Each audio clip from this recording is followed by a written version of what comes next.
আবারও আলোচনায় নায়িকা পরীমনি। ব্যবসায়ী নাসিরউদ্দিন মাহমুদের দায়ের করা মামলায় পরীমনির বিরুদ্ধে অভিযোগ গঠন করে গ্রেপ্তারি পরোয়ানা জারি করেছেন আদালত। আদেশের পর তাৎক্ষণিক প্রতিক্রিয়ায় পরীমনি জানান আইনিভাবে মোকাবেলা করবেন মামলা। এদিকে মাত্র কয়েক ঘন্টা আগেই ফেসবুকে একটি প্রতিবাদী স্ট্যাটাস দেন ঢাকাই চলচ্চিত্রের এই আলোচিত অভিনেত্রী। নিবিড় সাহার প্রতিবেদন। শনিবার রাতে ফেসবুকে এক প্রতিবাদী পোস্ট দেন ঢাকাই চলচ্চিত্রের আলোচিত অভিনেত্রী পরীমনি। এতে তিনি লেখেন, এত চুপ করে থাকা যায় নাকি।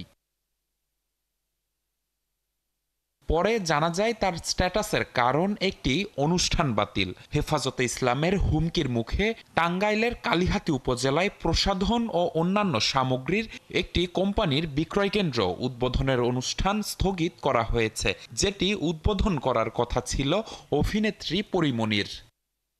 স্ট্যাটাস দেওয়ার মাত্র কয়েক ঘন্টা পর রোববার সকালে ব্যবসায়ী নাসিরউদ্দিন মাহমুদের দায়ের করা মারধর, ভাঙচুর ও ভয়ভীতি দেখানোর মামলায় পরীমনির বিরুদ্ধে চার্জ গঠন করে বিচার শুরুর আদেশ দিয়েছেন আদালত। একই সঙ্গে তার বিরুদ্ধে গ্রেফতারি পরোয়ানা জারি করেছেন আদালত। গ্রেফতারি পরোয়ানা জারি করা হয়েছে তার কস্টিউম ডিজাইনার জুনায়েদ বোগদাদি জিমির বিরুদ্ধেও। এদিন অসুস্থ থাকায় আদালতে হাজির হতে পারেননি পরীমনি। 1 নং আর 3 নং হচ্ছে জিমি।